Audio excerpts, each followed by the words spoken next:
Oh my God. Oh my God. What are we doing? I'm angry. So behind me, it's going red. Oh my God.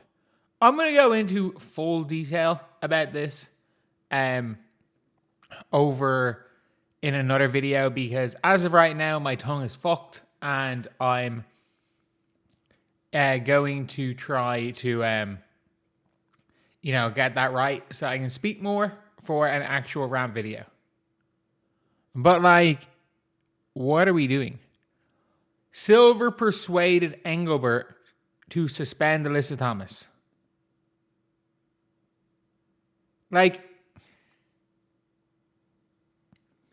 What are we doing? It is the most obvious flagrant 2 ever. And based on the article, and I'll go over the article in another video because there's more to that article that I really want to talk about other than this one specific scenario. But apparently, the league were like, a suspension is too harsh because the refs didn't call it. Apparently, Adam Silver was like, the footage is there. It's so obviously a suspension. That is basically what this came down to. Cathy Engelbert saying, oh, the refs didn't call it, so we shouldn't punish her. And Adam Silver being like, we've seen the footage. It's obvious. What are we doing? This is the most unserious league ever. Cathy is scared of the old guard. And if nothing else, I mean this when I say this. If you banned every play, if you made players take a lie detector test and you asked them, do you want Caitlin Clark in this league, or do you want these young players in this league? And if they say no, and if you're over the age of 32, you have to do that lie detector test. And if you say no, or it's proved that you don't want them, you're kicked out of the league. The league will be in a better place. I mean this. How many people over the age of 30, the players that draw no audience and are aging out of the league are the ones causing all of the problems. They are. You're not hearing all-star starter Gabby Williams causing any problems. You're not hearing Jackie Young, star player, under 30, causing any problems. You're not hearing Kelsey Plum cause any problems. You're not hearing... And the reason why I'm listing at these players is that you want a whole range of, because it's the one sport where it matters more what your race and sexuality is and if you're good or not at the sport of basketball. But you're not hearing any problems from her. You're not hearing any problems from, again, as much as Aaliyah is not causing negative problems in the league. I'm just trying to list by the top of my head. But you know who you're hearing so much of? No one's watching games for Alyssa Thomas. You're hearing her talk. No one's watching games for Dwana Bonner. No one's watching games for fucking, no offense to Chelsea Gray. No one's tuning in to watch Chelsea Gray play basketball. No one's tuning in to watch these people play basketball. And let's be real. It's old people. Tiffany Hayes. It is these old players who, for them, the WNBA was more about, because they got paid more overseas. That was their job. The WNBA was essentially a hobby. They cared more about social justice than they did about basketball. And that once that era is gone, this is fine. And I do, in a certain way, it's a difficult one with Cathy because, a lot of the quote-unquote stars of the league are these players. But it's an unfortunate thing that for a lot of these older players, and this is the NIL era aren't going to be like this. The NIL era are not going to be like this.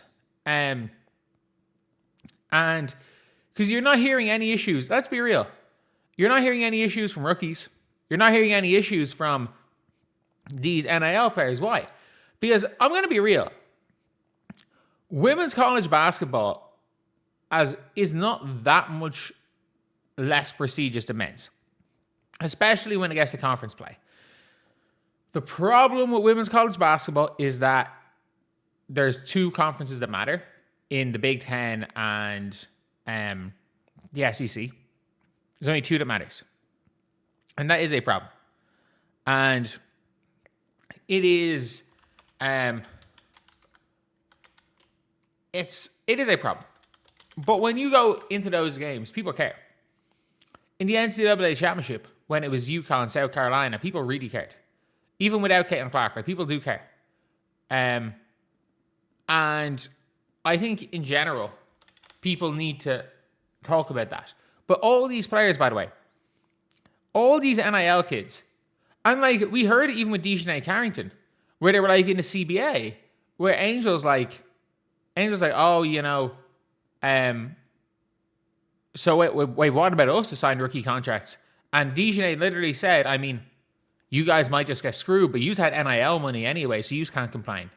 So basically, there is resentment, and it's not only towards Caitlin Clark from this league and these older players. It is towards Caitlin Clark is the main person in this, but the resentment is towards these players thinking these people are walking to 500K, we got 100K, and these people had NIL and we didn't, and there's a resentment there. There is, and it's again, there is a resentment towards Caitlin Clark, but there's a resentment towards all the young players from these, and I get it. I get it to an extent, but it's actually at the stage where that resentment runs the league. And that's what the problem is. Because by the sounds of things in this article, Cathy Engelbert was so scared of pissing off the old guard that she didn't want to do anything to Alyssa Thomas. It was mostly because Cathy Engelbert didn't want to piss off the older players in the league. Like, it is what it is. It is what it is. But, yeah, it is genuinely one of those things where, like, it makes the league look like a joke. When you have to have Adam Silver step in and be like, are you actually going to do nothing here? You're fucking kidding me, right? You're going to do nothing? Like, that's essentially what it was.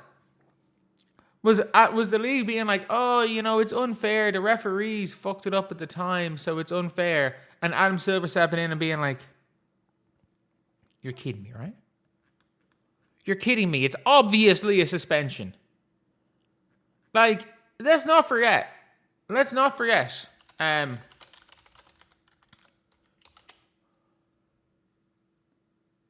Caitlin Clark, the game before, dodged a flying elbow from Alyssa Thomas. And then let's watch this again. Ball's gone. I'm going to jump on you after the ball's gone. I'm going to knee you in the groin. Then I'm going to do that. And then wait for it. Then I'm going to try stamp on you. Like, Alyssa Thomas, in a quarter and a half period, because that was the start of the second quarter, and one was at the end of the fourth, in 15 minutes of game time, threw a flying elbow at Caitlin Clark, jumped on Caitlin Clark off the ball, kneed her in the groin, threw a fist in her throat, and tried to stamp on her. That was in a 15-minute spell of court time. She did all 5 of those things.